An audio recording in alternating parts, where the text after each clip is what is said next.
January 15th, 2025. Let's get started.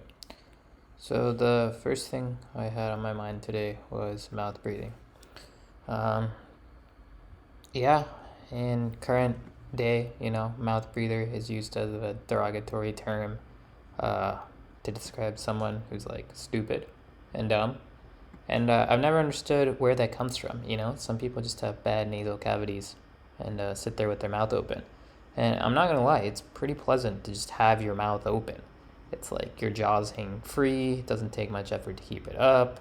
Um, yeah, and I think it looks sort of like I don't want to be weird, but it looks sort of cute, to be a mouth breather. So no big issues with that.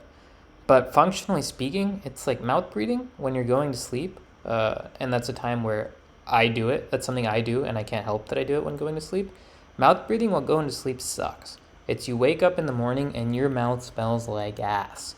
And if there's a person next to you, if you're seeing a girl or a guy, if you're seeing someone and they smell your mouth, it's like their morning's off to a bad start. They're mad at you. They're yelling at you. And on top of that, your breath smells so bad that even you can smell it. It's like your mouth feels off. And to experiment, just put your hand in front of your mouth in the morning after you mouth breathe all night and just smell it. And just breathe. And that breath smells like fucking ass. So, yeah, mouth breathing, I think it's unfairly maligned, but it definitely does have its drawbacks.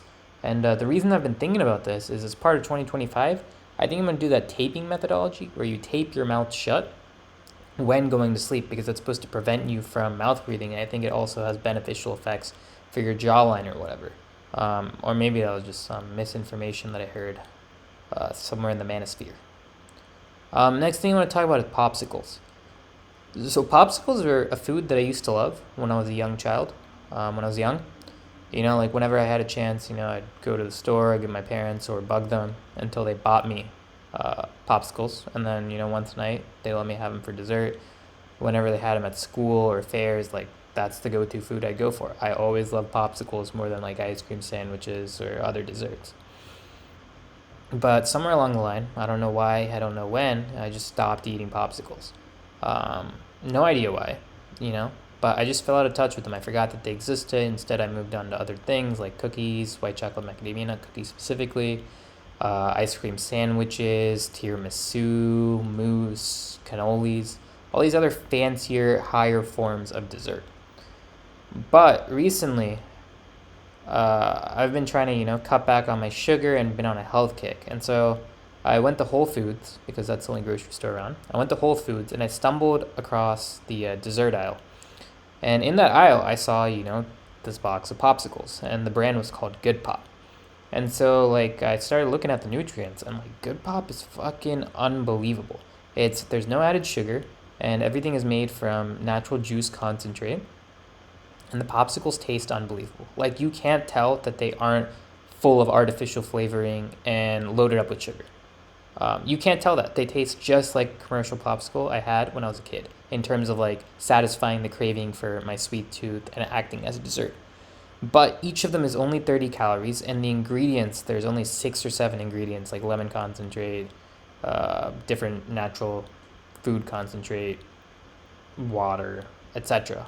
The ingredients are clean and they do the job. So I just want to shout out Good Pop because 3 of them, 90 calories. You can only eat 1 or 2 for dessert if you want. 60 calories and your sweet tooth is satisfied. And it's just way healthier. So Good Pop, awesome brand. And third thing I want to touch on is current events. I was watching some of the Senate confirmation hearings. Not watching, but, looking at some YouTube videos, reading some news, listening to some left-wing commentators scream into the void about it. And yeah, it seems like the confirmations so far have been very adversarial in terms of the tone from the senators to the nominees. And the one I'm referencing in particular is the nomination of Pete Hegseth, the former Fox News anchor who has been nominated as the Secretary of Defense by President Trump. And Hegseth is a veteran, but that's sort of where his expertise in the realm of public service ends. He's relatively novice outside of that. And so some of the questions these senators were asking were pretty brutal. One that I thought was hilarious, where he came out on top, was when Elizabeth Warren asked him, "You're not willing to swear that all generals shouldn't be able to serve in defense for 10 years after they served in the government?" And he just sits there, he smirks at her, and he goes, "Yeah, I'm not a general." And then you can see her face sort of, I guess, crestfallen. She's like speechless for a second or two, and he's wearing the dumbest smirk ever. And I just think that moment like exemplifies why politics are sort of dumb. Not why politics are dumb, but why politics in the public sphere and in terms of what's being reported is dumb. It's like she asked an objectively reasonable question, um, that with any bit of inference, had merit. But by a technicality, he was just able to quip back. And because of the reaction in the room for him quipping back, it's like the point she was trying to make was lost. And the point she was trying to make was an objectively reasonable point of, if you're in public service, you should be precluded from working in the defense industry for 10 years after, something Hegseth advocated himself. The other thing about that hearing that I noticed was they went really hard at him for his drinking habits. And at first I was wondering, why is this relevant to the position? Then I realized that's a pretty flawed line of thinking. It's like, I wouldn't want an alcoholic as president. I wouldn't want an alcoholic as Secretary of Defense. But yeah, like I think what I'm trying to get at is the amount of research these people have done on their confirmation uh, is is something that I didn't expect per se. I always thought this type of stuff was like procedural and these senators were checked out.